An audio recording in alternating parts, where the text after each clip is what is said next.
Welcome back everybody to what very well may be the final episode on building Evelyn. It's been quite a journey, and as you can see, like I said, it's my daily driver. I've got my makeshift cup holder in there. I do take this to work every day.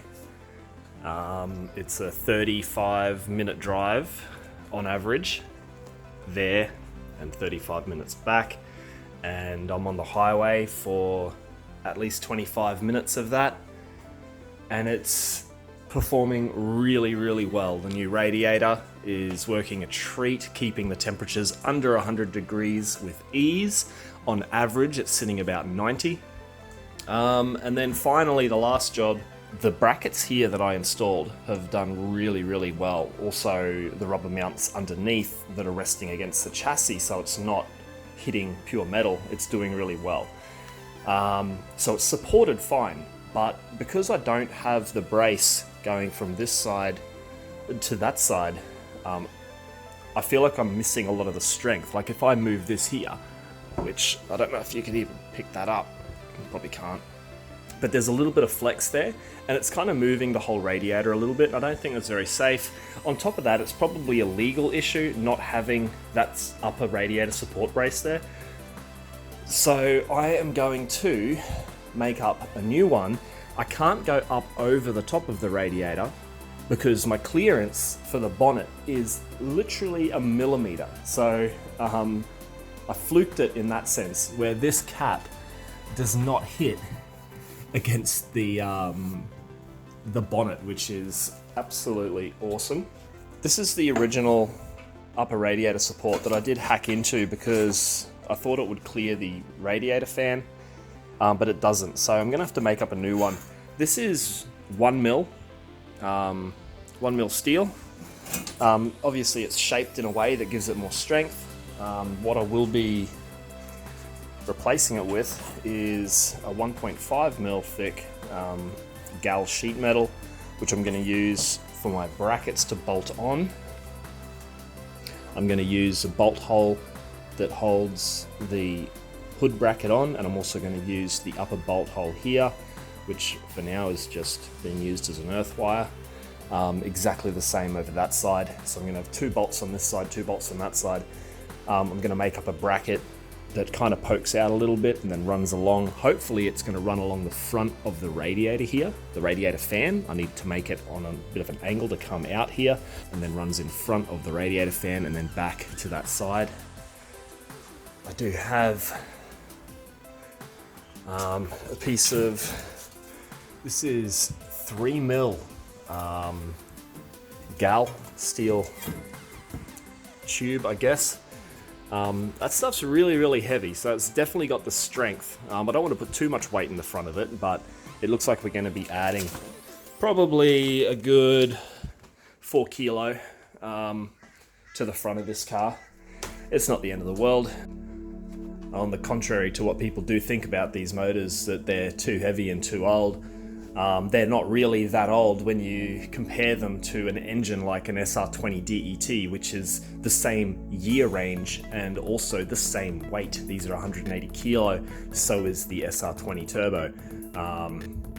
I owned a GTIR Pulsar with an SR20 DET in it, and it was a great little motor. I just wouldn't really go a Nissan motor in a Toyota. It doesn't make sense. I was also toying with the idea of putting a 3.8 litre Alloy-Tech V6 from a Holden in here as a bit of a troll a couple of years ago, and that caused a bit of a stir on the Facebook pages. That was pretty funny, but at the end of the day, that was actually a good option. Again, not an excessively heavy motor, but plenty of torque, and some people did come back with their builds of Holden motors in celicas, and they were killer, man. They were absolutely killer. So I don't really care what engine you put in a car. You just gotta love it. I mean, I wouldn't put a Nissan motor in a Toyota, but you know, that's just me. I do like Nissans, but Not when these things are available, and they're such an easy drop-in option. They fit the engine mounts straight up. You just plop them into place. Depending on the gearbox you're using, you might have to change the gearbox mount at the back, but super little mods like that to make these engines fit, it just makes such a perfect option, especially if you haven't done an engine swap before. The 1G GTE in a first gen is such a good option. So I think the main problem with these 1G GTEs is they're hard to find. They're a dying breed. When you do find them, they're probably not in the best condition. They may not have been started or run for a while, and you end up with issues like the one that came with this car, the 1G GTE, that's now sitting under my table, collecting dust, doing nothing. The radiator fluid that I flushed out of that was no longer fluid, it was powder. It was literally ash, and it had corroded all of the guts of the water channels through the block, through the thermostat housing, through all the pipes. The whole thing was toast. So that's why I decided to keep that as spare parts, bite the bullet and buy a new engine. I'm glad I did, because this engine is wonderful. I'm over the moon with it. Going from a first gen 1G to a third gen 1G is great. I've got the peace of mind that this is the better gen that had better water flow, better cooling throughout the whole engine block evenly. So I'm pretty happy I got that one. Also, on that point, there is another guy that's doing videos now on the first gen Celica. He's got a Ra28 and he's got the 1G GTE motor in that car, and it's a very similar scenario. The 1G came with the car. He's learning about all the little things that possibly are wrong with it now, because it had been sitting for so long. I don't know how long his was sitting for. It could have been 4 or 5 years. My one was sitting for, I think, 15 years, not moving a muscle, just corroding on itself. So finding a 1G that is in good condition and running order is the hard part, but I think they're definitely worth it. They're not as bad as what people make them out to be. If you're trying to push 400 horsepower out of it, you're going to run into some problems, I'm sure. The bottom end's not a 2JZ. I don't think putting massive power through these engines is a good idea, but keep it stock or just lightly boost it. When I bought this engine that's in the car now, the owner was running on 14 PSI boost, and it felt super strong. It pushed me back in the seat, and tires were spinning a little bit, which was great. This now though, I've taken the boost controller off it, I've taken the rev limiter off it, and I've plumbed it up so that it's running on wastegate pressure, and that is now on the boost gauge reading about 8 or 9 PSI. And I'm going to keep it like that for a while until I'm 100% sold that this engine is super reliable. Now that my temperatures have come right down with the new radiator, that's another good step in the right direction. But yeah, sorry, Kamikaze Creations on YouTube. I'll link it down below. He's going through the stages of the build with the engine that is very early on. He's exploring the problems with the motor after being sitting for so long. He's tearing it down, he's pulling it apart, all the things that I did with this. And when I watch his videos and I see his step-by-step progress, I feel for him. Like, I've done all of that and I know what it feels like to go, oh, I'll pull this apart and I'll see what it's like. Oh crap, it's not that good. Damn it, what am I gonna do here? I hope he keeps the 1G, I really, really do. I hope that the head and the block that he has is in good condition. I hope that the water channels are not corroded out. I hope his head gasket's not blown, because I want to see him use a 1G in that build. It'll be a much simpler build to stick with the 1G GTE.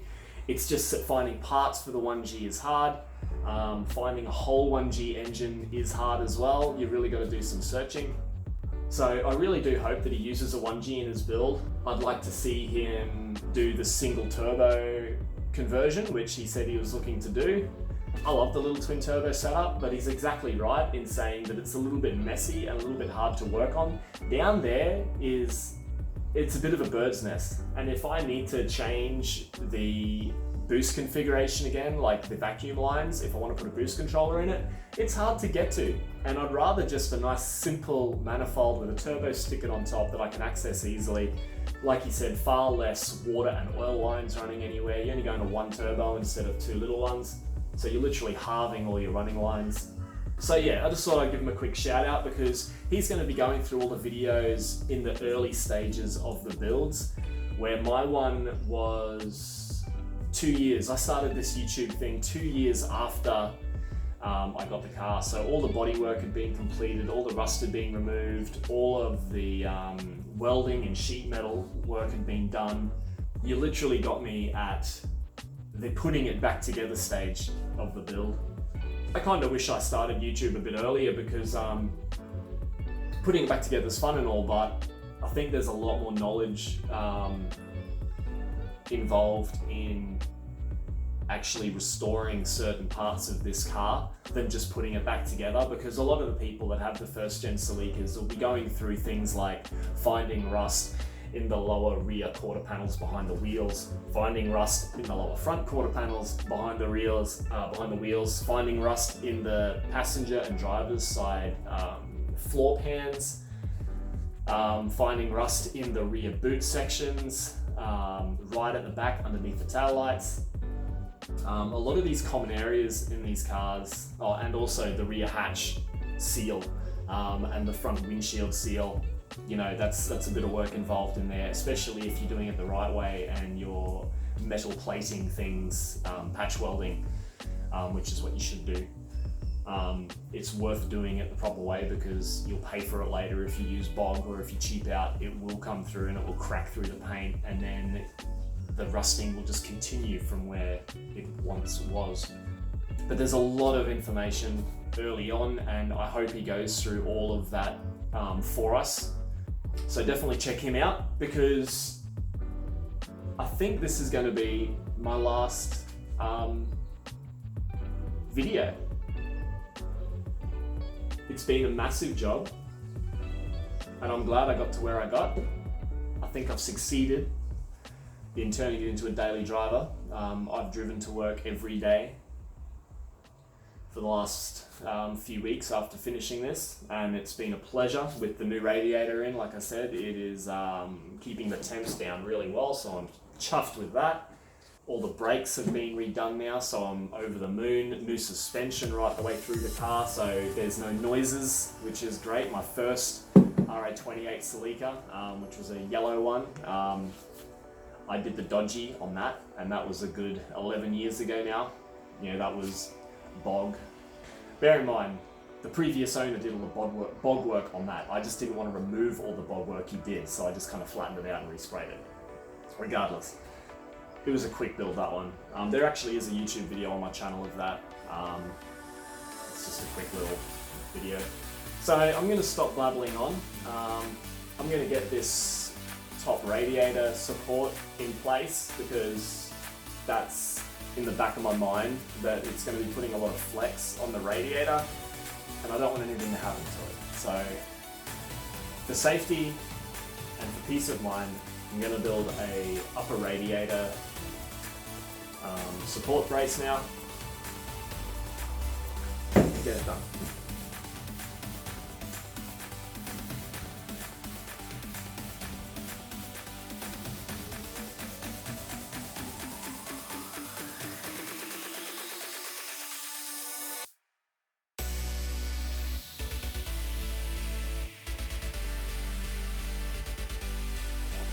So this sucker is needs to be tidied up a little bit, of course, but that's going to go down in between the bracket for the hood and to give clearance for the radiator. I'm leaving a slight bend in this panel just to hope that it gives a little bit more strength with any flex like this. There's a bolt hole underneath that, so that'll be bolted up, and also a bolt hole in there.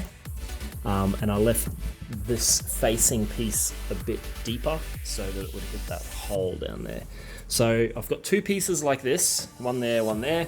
The plan of attack is on this little panel that I extended to actually weld on the brace that comes out and across and then back in again. All right, so these are both in place now. They're not bolted up because I still have to take them apart and weld them. I need to kind of guesstimate how much steel I need here and here to come out to go around this radiator fan. 10's too far. 8's okay. 7's even better. I've got to make sure that I don't come up too high here, because this part actually kind of rests down a little bit once it gets to here. I've got a feeling that when I weld whatever I need to weld onto here, it's going to have to go on a little bit of a down angle as well, so that's going to be interesting. I don't think it'll be hard to do, it's just I've got to get it right.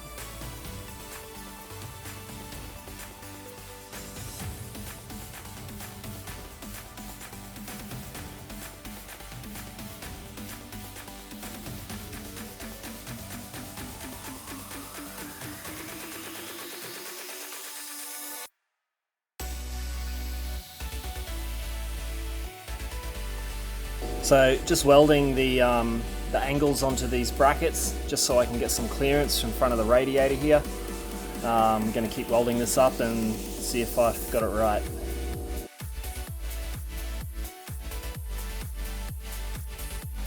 Alright, so I've just placed that in there. I'm just checking the clearance. It looks like we are clear by about 5 mil. Which is great news. So that's going to go underneath the whole way in this gap. As long as I get my welds right and my measurements right, we won't be interfering with the bonnet, which would be great.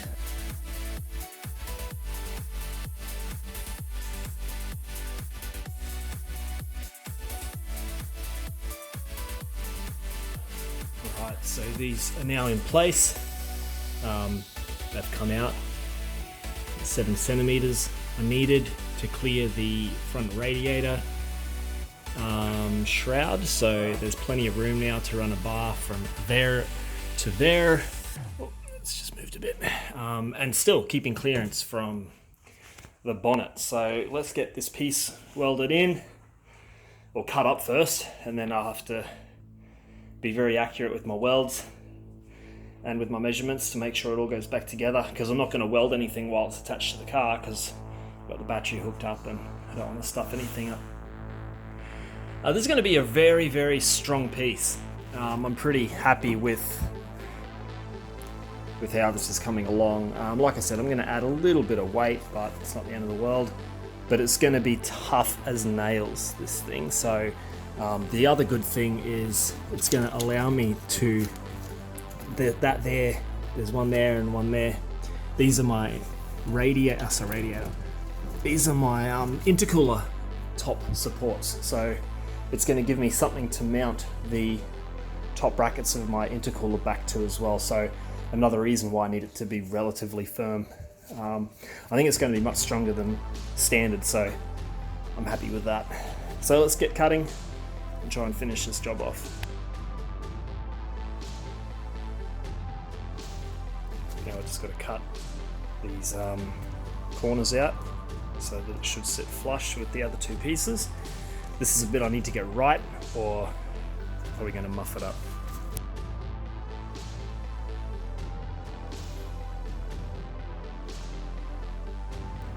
So that butts up against there, and that butts up against there. That's pretty good. Pretty good. It's a nice straight bar. It's definitely going to be strong enough, and it clears the radiator and it clears the hood. Alright, well, I'm going to spot weld this into place on the bench and hopefully I get it right.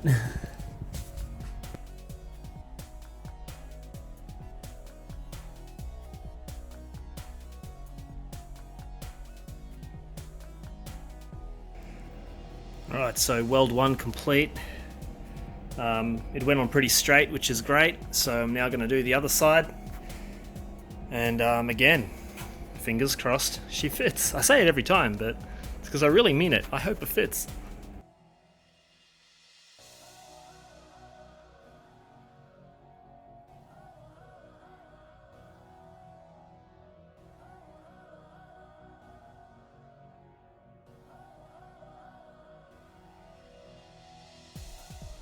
I think I got that pretty bang on. It lines up all the way through to the end, which is really good. But I guess we're gonna have to test fit it to see if I got it right. So let's go do that now.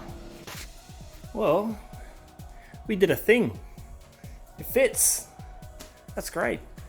I now need to cut the holes here and here for the 2 bolts that are going to hold it into place. I also have to put it on the drill press and cut a big hole all the way through here and here for these intercooler upper supports. Once that's done, we can bolt it all together, test fit it, give it a spray and call it completed. Alright, so all the holes have been drilled and now we are just waiting for this to dry. I've just sprayed the bottom of it. I'll flip it over and do a top coat as well, but it's coming along really well, so I'm pretty happy with it. Give this 10 minutes to flush off, hit the other side and then try and fit it up. So it's looking pretty good so far. I had to just file out this hole here a little bit wider, but everything else is lined up really well.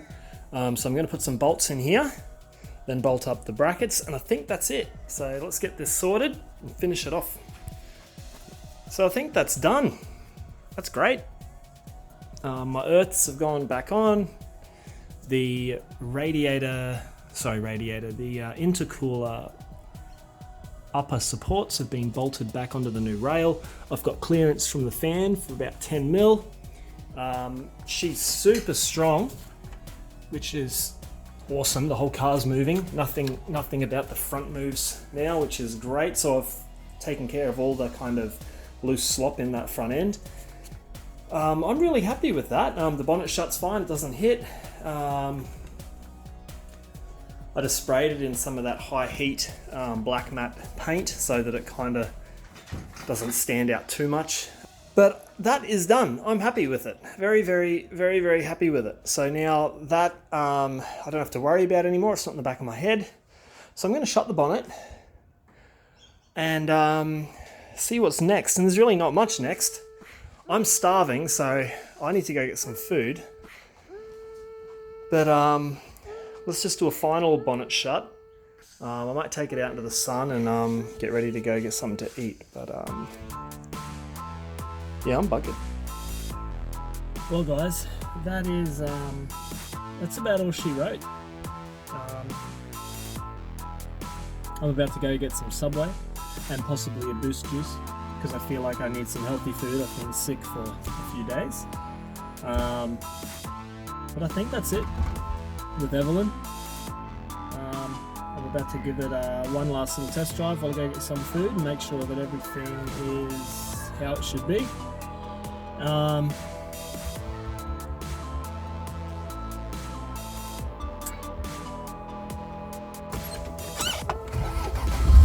So as I'm leaving the driveway, and I just want to give a massive shout out and a big thank you to everyone that's been watching the videos, that's been commenting. It's really given me a ton of motivation to get this car finished. Massive thank you to everyone that I've purchased parts from throughout the celica community in Australia, and also a couple of people in the States. You guys have been priceless in your help. These parts for these cars are very hard to find, and without yous, the car wouldn't be finished. I also want to give an extra big thank you to 2 Facebook groups that have allowed me to post the videos up to show everybody the build progress. They are Australia First Gen Celicas and official First Gen Celicas. The official First Gen Celicas is in the States, and obviously Australia First Gen is an Australian one. But you guys have been unbelievably helpful in advertising, I guess, the build of this car and to allow everyone to see progress on it. I hope that everyone has had some kind of useful information or help with the videos. It's been an endless learning curve for me. I've built a couple of vehicles and stuff over the years, but this is definitely the biggest project that I've undertaken, and I would call it a success.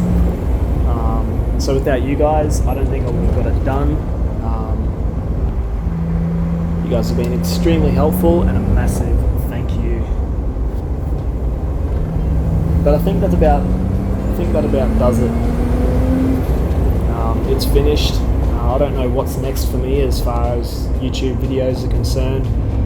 I would like to do another vehicle, but I'm just going to take a break for a while, enjoy this car. I hope to make it to a couple of the Celica meets, Toyota meets, and just any of the classic car meets that are around. That was kind of my goal from the start of building this car. I want to go down to Cooley Rocks On. I want to do the what is it, the Coffee and Classics or something? I can't quite remember. There's heaps of cool events that are around. So you might see me there. If you do, say g'day. But hope to see you out there. Fingers crossed some more videos in the future. I have no idea of what, but thanks so much for watching. We'll catch you next time.